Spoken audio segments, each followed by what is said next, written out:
তাপদাহে গাইবান্ধা ঘর থেকে বের হওয়া থেকে বিরত থাকার পরামর্শ চিকিৎসকদের। অতিরিক্ত গরম ও তাপদাহের কারণে গাইবান্ধায় ডায়রিয়া সহ বিভিন্ন রোগে আক্রান্ত হচ্ছেন বিভিন্ন বয়সী মানুষ। প্রতিদিন গড়ে গরমজনিত রোগে আক্রান্ত হয়ে জেনারেল হাসপাতালে চিকিৎসা নিচ্ছেন 200 শতাধিক মানুষ। এই দিয়ে ডায়রিয়ায় আক্রান্ত হয়ে প্রতিদিন গাইবান্ধা হাসপাতালে ভর্তি হচ্ছেন অন্তত 50 জন শিশুসহ বিভিন্ন বয়সী মানুষ।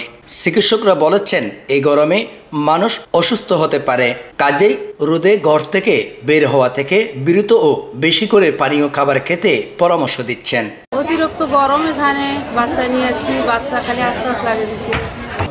গরমে থাকা যায় না, হাসপাতালে ফ্যান ঘুরতেছে না, শিশু ডায়রিয়া এই গরমের জন্য হয়েছে, উপরে তাপ এবং নিচে গরম আবহাওয়ার জন্য এগুলো রোগ হচ্ছে। আকাশের তাপমাত্রা বেশি কারণে বাচ্চাদের দুধ খায় বমি হয়, পাতলা পায়খানা হয়। অতিরিক্ত গরমের কারণে আমরা দেখতে পাচ্ছি যে বয়স্করা ডায়রিয়ার আক্রান্ত হচ্ছে।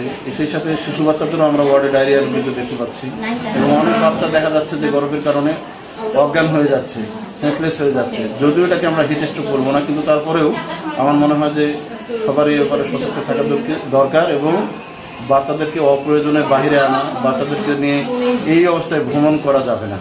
এবং গরমের কারণে আরেকটা জিনিস হয় যেটা, সেটা হচ্ছে যে বাচ্চারা প্রায়শ বমি এবং বমি ভাব নিয়ে হাসপাতালে ভর্তি হচ্ছে। আমরা ওয়ার্ডে দেখতে পাচ্ছি যে বমি নিয়েও ভর্তি হচ্ছে বাচ্চারা।